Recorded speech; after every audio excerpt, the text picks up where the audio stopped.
Assalamualaikum warahmatullahi wabarakatuh. Selamat jumpa kembali teman-teman sekalian, teman-teman farmasis.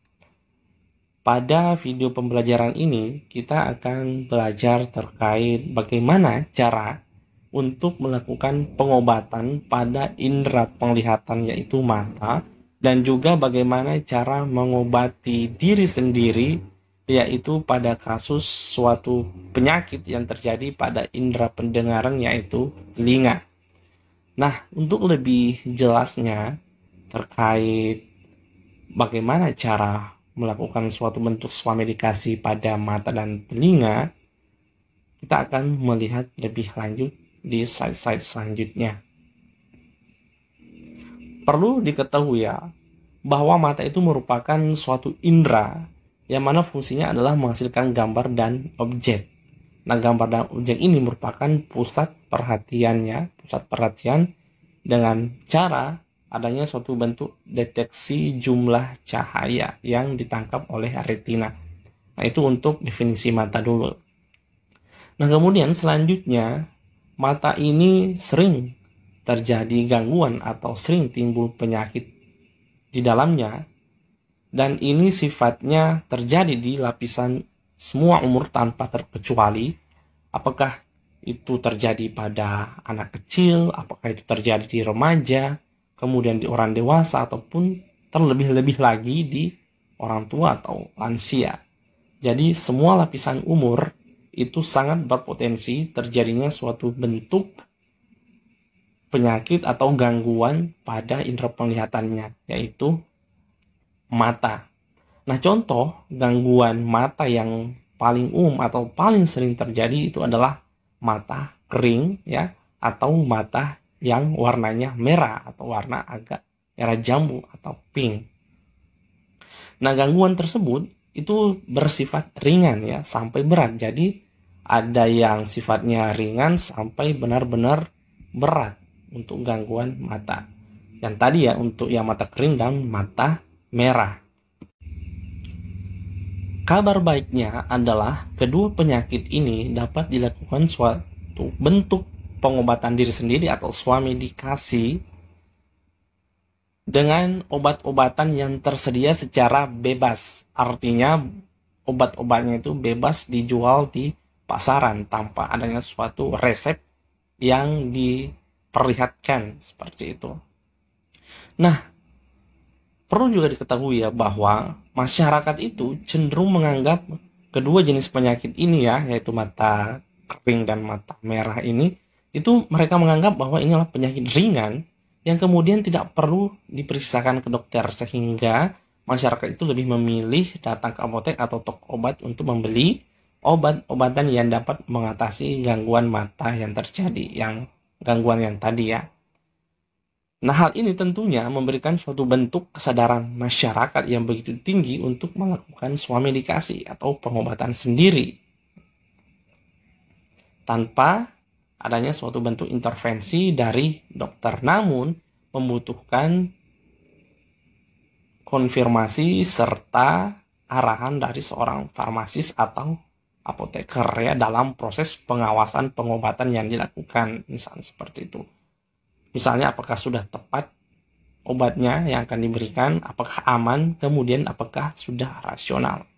Nah, oleh karena itu, swamedikasi pada mata ini merupakan suatu bentuk pengobatan sendiri yang dapat dilakukan oleh semua lapisan masyarakat dan lapisan umur, khususnya ya hanya pada mata kering dan mata merah. Selain daripada kedua ini yang umum terjadi, misalnya penyakit mata yang keluar beleknya, nah itu dianjurkan untuk pemeriksaan ke dokter mata ya, ahli mata, untuk mendapatkan terapi yang lebih bagus lagi. Oke, selanjutnya ini adalah yang kita sebutkan sebelumnya tadi ya, mata kering.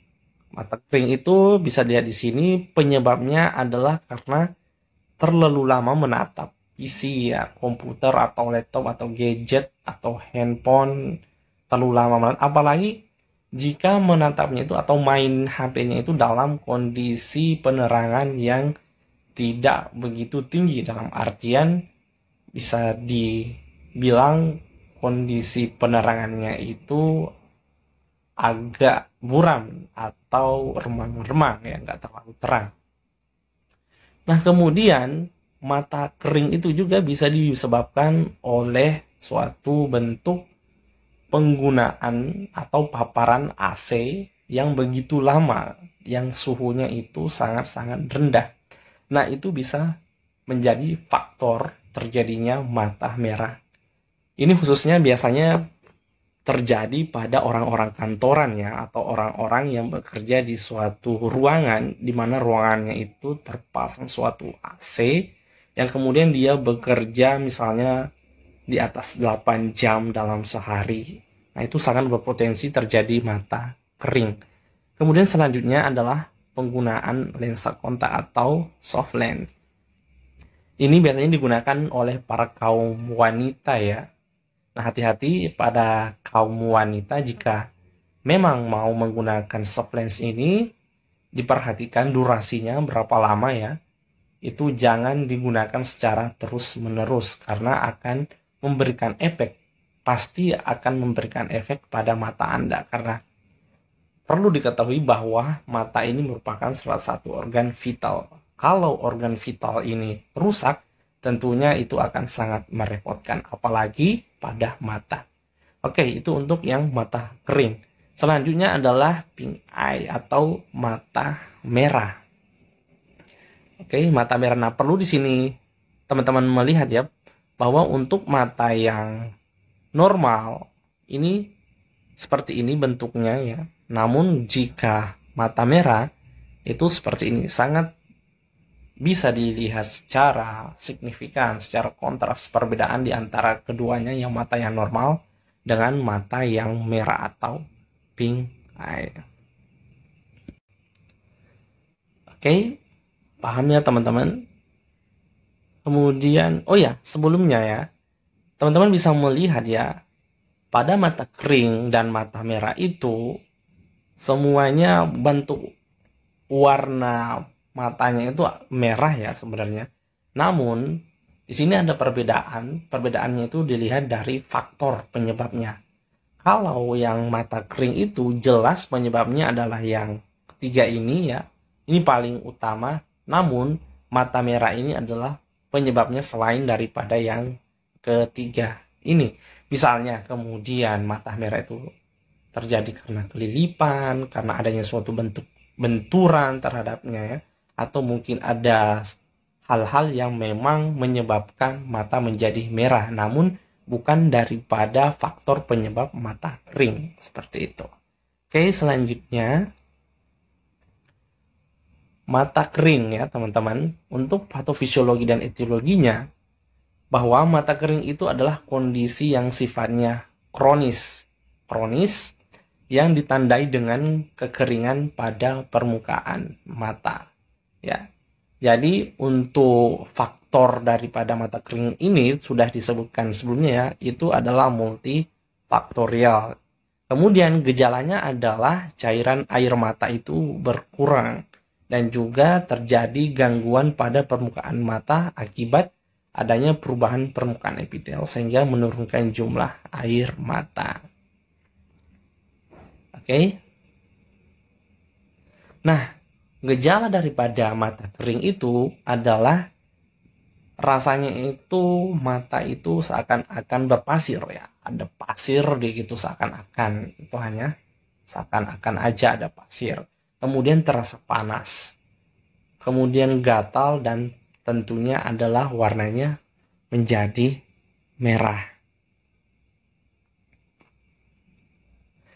Tentunya ya teman-teman, orang yang mengalami gangguan pada mata atau mata kering ini itu akan menyebabkan berkurangnya fungsi visual daripada mata itu sendiri.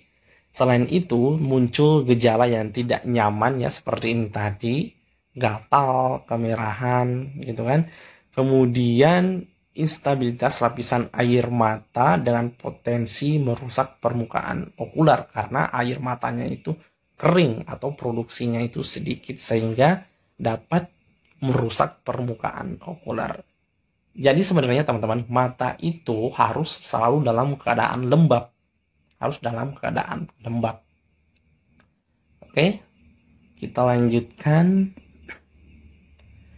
Terapi farmakologi untuk mata kering ya, obat tetes mata teman-teman bisa melihat di sini, atau artificial tear solution, bisa menggunakan salep mata dan medicated ointment, kemudian ocular irritant atau menggunakan eye flash. Nah, untuk obat tetes mata ini sendiri ya teman-teman, itu adalah bisa menggunakan yang bersifat vasoconstrictor. Contohnya apa? Contohnya adalah tetrahydrozoline HCl ya, yang mengandung tetrahydrozoline HCl seperti itu. Itu untuk vasoconstrictor. Bisa juga menggunakan atau terapi ya obat tetes mata yang sifatnya pelembab. Contohnya adalah yang mengandung hidroksiprofil metilselulosa. Oke. Nah, kemudian untuk salep mata ini ya, itu bisa menggunakan cairan pencuci mata atau distilled witch hazel. Nah, selanjutnya adalah terapi non farmakologinya. Yang pertama adalah tentunya menghindari faktor-faktor penyebab mata merah. Ya, yang tadi misalnya adalah penggunaan softlens yang terlalu lama, kemudian durasi menatap PC, laptop, handphone yang begitu lama dalam kondisi intensitas cahaya yang rendah, seperti itu. Atau penggunaan AC ya, kita berada dalam ruangan yang ber-AC dengan suhu yang rendah dalam durasi waktu yang lama.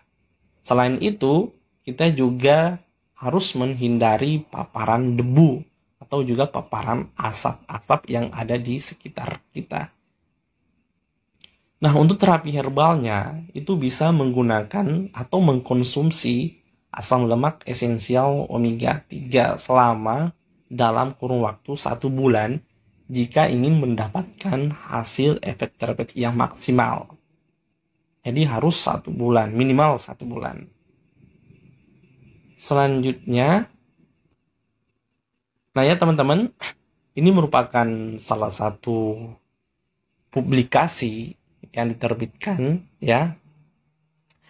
Dalam publikasi ini menunjukkan bahwa konsumsi secara oral asam lemak omega 3 ya, asam lemak omega 3 ini secara oral dengan dosis 180 mg dan 120 mg DHA selama 2 kali sehari dalam 30 hari itu akan menjadikan atau akan menyebabkan pada suatu penurunan tingkat penguapan air mata ya, tingkat penguapan air mata. Jadi air mata kita itu dalam kondisi stabil, tidak kering ya, makanya disebut tidak menguap. Selain itu juga menurunkan peningkatan gejala mata kering ya, symptom dry eyes. Kemudian dapat meningkatkan sekresi air mata atau dapat meningkatkan produksi air mata jika mengkonsumsi asam lemak omega 3 selama sebulan, di mana seharinya itu 2 kali dengan dosis 180 mg EPA dan 120 mg DHA. Oke, publikasinya ini terbitkan pada tahun 2013. Seperti itu. Jadi omega 3 itu memang benar-benar dapat menjadikan suatu bentuk penyembuhan pada mata kering. Seperti itu ya teman-teman. Selanjutnya, untuk mata merah atau pink eye, kita melihat di sini terlebih dahulu patofisiologi dan etiologinya, bahwa mata merah itu adalah suatu bentuk peradangan pada konjuntiva. Konjuntiva itu adalah lapisan pada luar mata dan lapisan dalam kelopak mata. Nah, ini disebabkan oleh berbagai macam penyakit. Contohnya adalah konjuntivitis, kemudian pendarahan, subkonjuntiva, glaukoma, blefaritis, keratitis, dan benda asing pada mata yang masuk pada mata. Nah, yang pastinya orang yang mengalami pink eye ini tentunya itu sangat kontras dilihat dari matanya berubah menjadi warna merah. Kemudian disertai dengan keluarnya lendir atau kita kenal dengan belek seperti itu, lendir. Namun perlu diperhatikan bahwa kondisi pink eye ini itu adalah gangguan yang menular, sangat menular. Jadi hati-hati ya teman-teman, jika di lingkungannya ada seseorang yang terindikasi mengalami gangguan mata yaitu pink eye dengan ciri-ciri mata merah, kemudian kuantitas lendirnya sering keluar. Nah, itu teman-teman perlu sangat hati-hati karena kondisi tersebut sangat menular. Selanjutnya, terapi farmakologinya bisa menggunakan obat tetes mata, kemudian juga bisa menggunakan dekongestan. Untuk terapi non-farmakologinya, yaitu melakukan suatu bentuk pembersihan atau cuci tangan setelah menyentuh mata yang terinfeksi.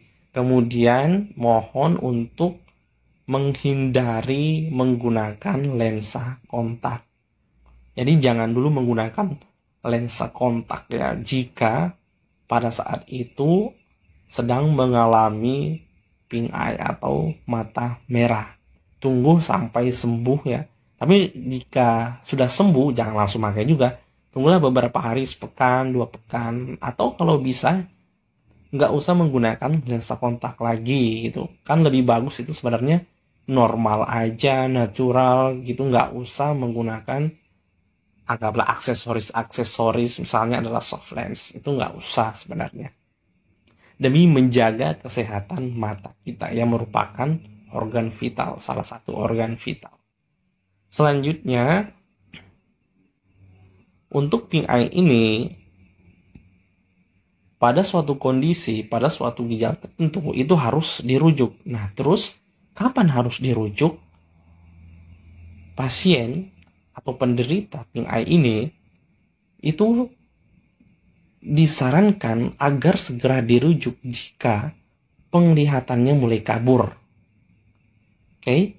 Kemudian terjadi peradangan jaringan mata lainnya atau terjadinya suatu bentuk pembengkakan atau inflamasi di jaringan mata yang lainnya. Terus keluar nanah. Nah, ini parah ya teman-teman, keluar nanah. Kemudian gejala yang dialami itu lebih parah maksudnya di sini dibandingkan dengan penderita mata merah yang lainnya Matanya itu sudah agak warna merah banget gitu. Udah warna merah, bukan pink lagi, bukan warna merah jambu lagi, tapi udah benar-benar merah. Itu maksudnya udah lebih parah. Kemudian fotofobia berat. Kemudian selanjutnya adalah fotofobia berat atau orang-orang atau penderita ini sudah tidak bisa lagi melihat dalam kondisi intensitas cahaya yang tinggi. Bisa dikatakan sangat sensitif terhadap suatu cahaya. Itu bisa dikatakan fotofobia berat. Kemudian mata merah dan nyeri berat setelah 1 hingga 2 pekan pemakaian obat. Itu harus dirujuk. Jadi sebelumnya di sini adalah melakukan swamedikasi, pengobatan sendiri, namun setelah 1 atau 2 pekan 7 atau 14 hari kemudian kondisinya makin berat, nah itu harus segera dirujuk ke dokter untuk mendapatkan penanganan yang lebih lanjut dan lebih bagus. Selanjutnya telinga atau pengobatan secara individu, pengobatan sendiri pada gangguan-gangguan telinga. Nah, untuk telinga itu sendiri merupakan salah satu organ vital juga yang memiliki beberapa bagian-bagian, ya. Tentunya telinga itu fungsinya adalah untuk menangkap gelombang suara, ya, untuk pendengaran. Nah, telinga itu terbagi atas telinga luar, kemudian telinga tengah, dan telinga dalam, ya. Hanya ada 3, ya. Di sini nggak ada. Telinga luar, tengah, dan dalam. Oke. Kemudian struktur telinga itu adalah telinga luar itu adalah terdiri dari daun telinga. Kemudian di bagian telinga tengah itu ada liang telinga, dan di bagian dalam itu adalah gendang telinga. Jadi itu untuk pendahuluan sebagai telinga. Selanjutnya, beberapa macam gangguan pada telinga yang sering atau umumnya terjadi, ya teman-teman. Yang pertama adalah otitis eksterna. Ini merupakan suatu bentuk peradangan pada telinga bagian luar, ya, hanya pada bagian luar.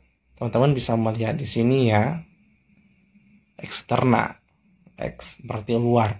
Nah, gangguan ini bisa terjadi jika telinga itu sering kemasukan air.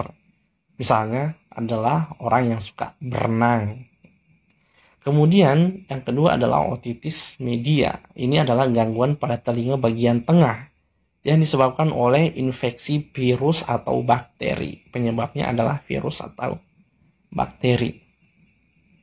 Nah, ini sering dialami oleh anak-anak, ya, anak-anak. Kemudian otitis interna, jadi kebalikan daripada otitis eksterna, ya, yaitu infeksi pada telinga dalam, ya, yang kemudian yang dapat menyebabkan gangguan fungsi pendengaran, ya, dan juga keseimbangan tubuh. Nah, gangguan pada telinga ini dapat terjadi akibat otitis media yang tidak diobati dan infeksi virus atau bakteri di telinga. Jadi penderitanya itu sudah tahu otitis interna, ya, namun nggak diobati, makanya lebih parah lagi. Selain itu juga bisa disebabkan oleh virus dan bakteri. Selanjutnya adalah telinga berdenging atau tinnitus. Ini ditandai dengan sensasi berdenging pada telinga itu yang dapat berlangsung dalam waktu singkat atau lama. Nah, tentunya gangguan telinga berdenging ini bisa disebabkan oleh banyak hal. Misalnya bentur, kemudian tiba-tiba mendengar suara yang begitu keras, misalnya petir, dan yang semisalnya, maka itu bisa berdenging telinga. Oke, inilah 4 macam gangguan telinga yang sering terjadi: otitis eksterna, media, interna, dan telinga berdenging. Selanjutnya, untuk terapinya, ya, untuk terapi secara farmakologi itu bisa menggunakan antibiotik untuk membasmi bakteri, ya, membasmi bakteri. Kemudian bisa juga menggunakan kortikosteroid dan juga anti nyeri jika terjadi peradangan. Nah, pemberian obat-obatan ini harus disesuaikan dengan penyebab gangguan pada telinga. Biasanya itu dokter dapat meresepkan antibiotik, ya. Antibiotik ini harus resep dokter, ya teman-teman, dalam bentuk tetes telinga, jadi bukan dalam bentuk oral, bukan dalam bentuk intravena, tapi dalam bentuk tetes telinga. Fungsinya apa? Untuk membasmi bakteri penyebab infeksi. Contoh obatnya adalah erlamisetin, bisa reko, bisa ramicortopral, atau odozambon.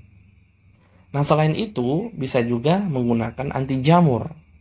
Contohnya adalah clotrimazole dan neomycin. Jika memang telinga itu diinfeksi oleh jamur. Nah, untuk mengatasi pembengkakan dan peradangan yang parah, itu bisa menggunakan obat telinga golongan kortikosteroid. Contohnya adalah Otopain. Oke. Namun, jika gangguan pada telinga membuat Anda sakit, biasanya itu umumnya menggunakan obat-obat pereda nyeri ya atau nyeri. Contohnya adalah paracetamol atau menggunakan ibuprofen. Nah, itu adalah terapi-terapi atau obat-obat konvensional yang dapat digunakan pada kasus gangguan telinga.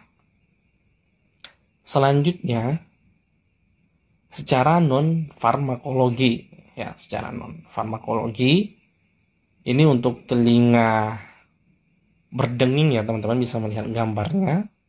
Nah, beberapa orang itu menggunakan topeng tinnitus. Nah, seperti ini maksudnya, topeng tinnitus.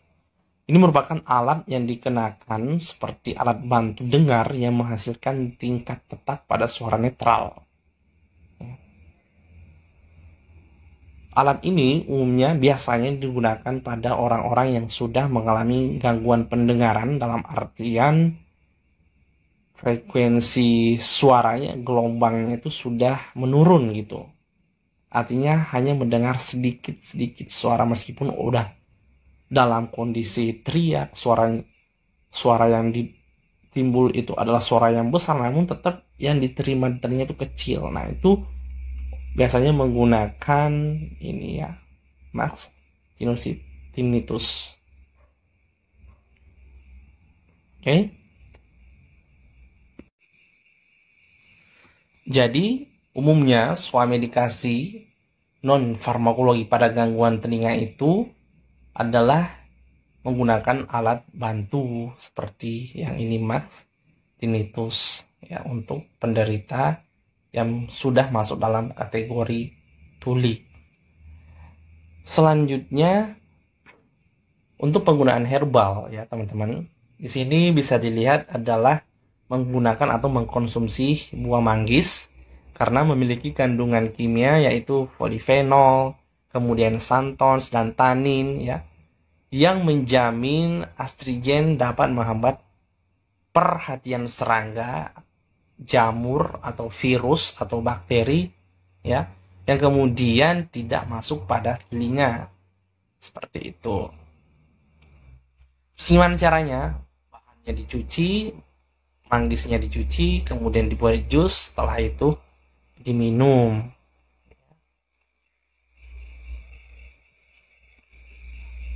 Jadi bisa dikatakan orang yang mengkonsumsi buah manggis itu adalah penangkal daripada serangga-serangga bakteri yang mau menyerang khususnya pada bagian telinga ya teman-teman. Nah, tadi kita menyinggung terkait tinnitus itu. Jadi kita belajar sedikit ya terkait tinnitus. Tinnitus itu adalah suatu kondisi di mana seseorang itu mendengar suara atau nada itu di dalam telinga. Ya, atau berdenging gitu ya, maksudnya tinnitus berdenging di dalam telinganya. Meskipun sudah di dalam ruangan yang nggak ada suara, tapi dia tetap mendengar suara karena kejadiannya adalah berdenging. Nah, penyebabnya itu adalah lebih dari 75% masalah tinnitus ini berhubungan dengan telinga ya, yang termasuk gejalanya adalah misalnya luka dari suara yang gaduh atau adanya suatu ledakan, kemudian infeksi, kemudian saluran telinga itu tersumbat, kemudian osteosklerosis, apakah juga terdapat tumor di bagian dalam telinga ya, dan penyakit Menir. Gejala tinnitus ini adalah suara gaduh yang terdengar oleh penderita itu berdengung, kemudian berdering, meraung, bersiul, atau berdesis. Ini ya umumnya gejala-gejala yang didengar atau diderita oleh seorang tinnitus. Oke, selanjutnya untuk terapi non farmakologi tinnitus ya. Di sini teman-teman bisa melihat menggunakan perlindungan pendengaran. Oke. Seiring waktu, paparan terhadap suara keras itu dapat merusak saraf telinga, menyebabkan gangguan pendengaran dan tinnitus. Contohnya apa? Misalnya orang-orang yang bekerja sebagai militer, misalnya di bagian artileri, itu kan pada saat menggunakan mengoperasikan artileri itu akan menimbulkan suara yang begitu besar, misalnya dalam penembakan mobil tank, penggunaan artileri berat, ya, dan lain-lain. Misalnya juga jika seorang penumpang pesawat yang duduk di bagian dekat dengan mesin, ya, atau sayap kiri kanan pesawat, itu kan suaranya sangat keras. Terkadang orang itu mengeluhkan terjadi kesakitan di telinganya setelah turun dari pesawat. Makanya ya teman-teman, ketika melihat orang yang naik pesawat kemudian menggunakan earphone atau headphone, ya, atau headset, nah itu sebenarnya lebih bagus dibandingkan dengan orang yang tidak menggunakan apa-apa. Karena mereka paham bahwa suara mesin pesawat itu sangat besar dan dapat menimbulkan kesakitan pada telinga. Seperti itu. Itu untuk non-farmakologi tinnitus. Jadi menghindari penyebabnya atau menghindari faktornya. Selanjutnya, terima kasih ya teman-teman. Itulah tadi materi pembelajaran terkait swamedikasi atau pengobatan sendiri pada gangguan mata dan telinga. Semoga dapat memberikan ilmu dan wawasan kepada teman-teman sekalian, khususnya kepada saya masih fakir ilmu. Lebih dan kurangnya mohon dimaafkan. Sekian, Assalamualaikum warahmatullahi wabarakatuh.